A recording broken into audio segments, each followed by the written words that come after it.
Welcome to MojoPlays, and today we're looking at the most intimidating dragons we've ever gone up against in video games. Before we begin, we publish new content all week long, so be sure to subscribe and ring the bell to get notified about our latest videos. King Gleeok, The Legend of Zelda, Tears of the Kingdom.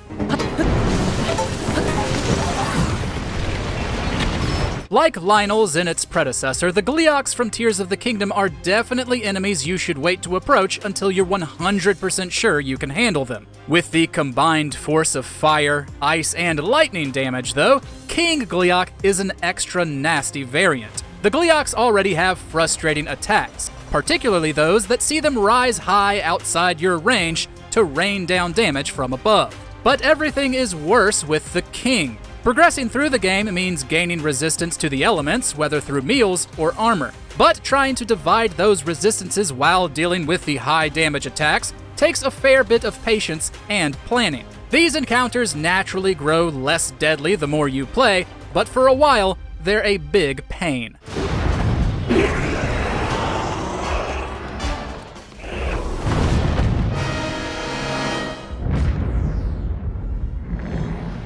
Ancient Dragons of Destruction. Borderlands 2, Tiny Tina's Assault on Dragon Keep.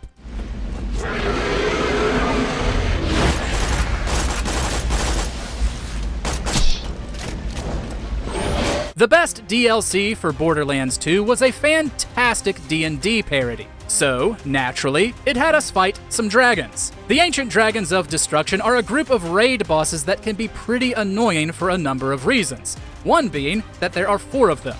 They each use a different element, shock, slag, incendiary, and corrosive, and have a uniquely problematic ability too. The shock dragon can heal the others, the slag dragon can raise their levels, the incendiary dragon has a huge AoE attack, and the corrosive dragon can spawn minions. Needless to say, there are a few things that can go wrong in this fight.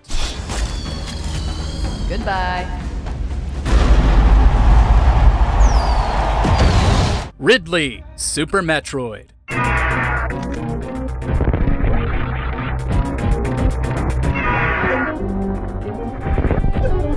Although later fights against Ridley would perhaps grow grander, the fight against him in Super Metroid is the hardest. Part of the problem is his arena, a room taller than it is wide that gives the dragon plenty of room to fly around in, shooting fireballs in Samus's direction. The other major issue is his tail. It's hard to read just which direction he'll flick it in, and it can deal a lot of damage really quickly if you're not careful. Oh, and he can block with it. It's important to keep your distance best you can, but Ridley isn't exactly a slow flyer.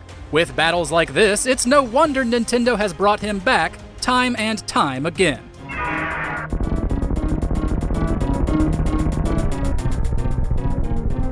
The Archdemon, Dragon Age Origins.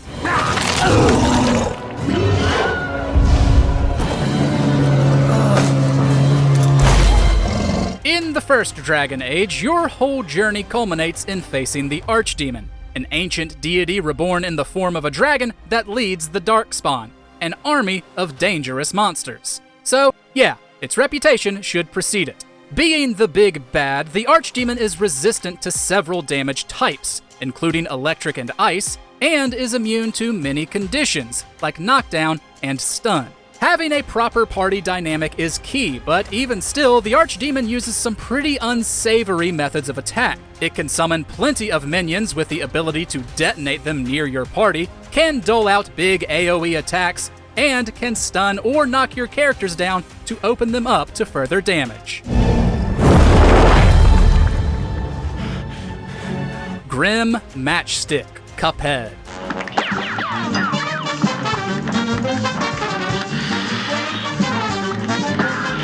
There are obviously a lot of hard bosses in Cuphead, but Grim Matchstick is one that stands out. Like others, his first phase covers the stage with hazards like projectiles and his tail that attacks from below. The biggest problem is that it's an auto-scroller, and you have to keep jumping between these small, constantly moving clouds while he attacks. The second phase brings minions into the mix, but the third is clearly the most challenging. Grim Matchstick grows 2 extra heads, using all of them to unleash a swarm of fire-based attacks. There isn't a lot of room to avoid his attacks, which can lead to more than a few quick deaths.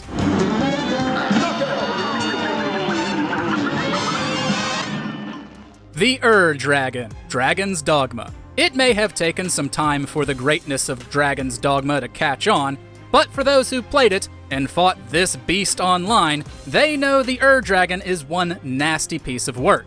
It's an asynchronous fight, meaning groups of players damage it over time, leading to its eventual death.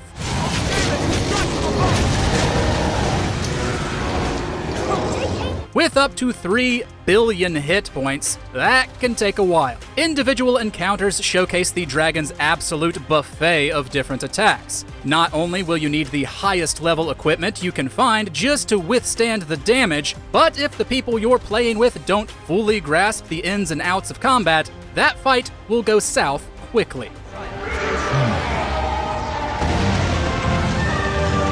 Dragon Lord Placetx, Elden Ring. From Software knows a thing or two about terrifying dragons, and Placetx is definitely one of the studio's most intimidating. The 2-headed behemoth is thankfully optional and will provide a sizable challenge for those who seek him out. As you might expect, there are few places of safety during the fight. Placetx can hit within a variety of ranges. Too close and you'll get slammed by his wings or tail. Too far and you'll have to contend with lightning bolts or possibly getting burnt to a crisp.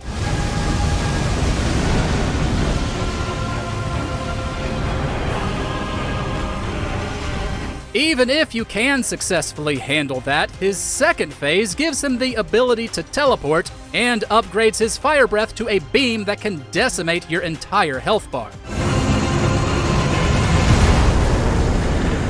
Yiazmat, Final Fantasy XII.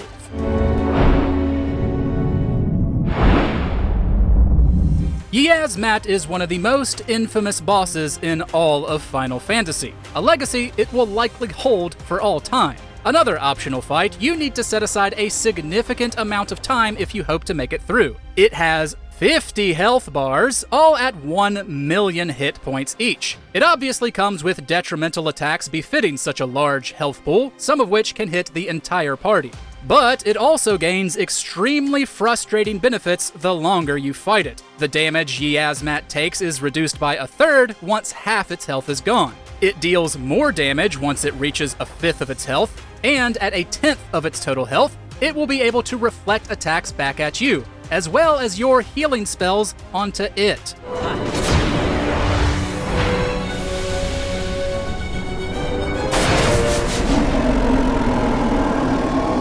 Dark Eater Madir, Dark Souls 3, The Ringed City.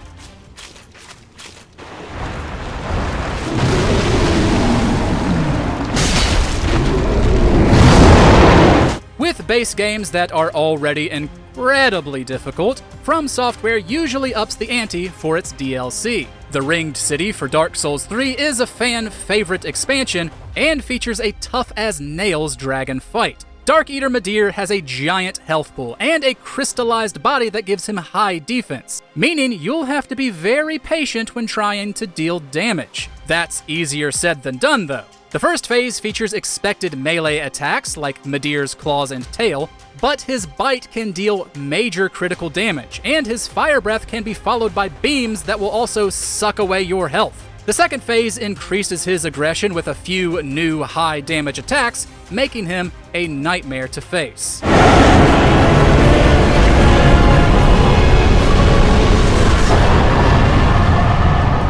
Fatalis, Monster Hunter World Iceborne. Be able to hit its head.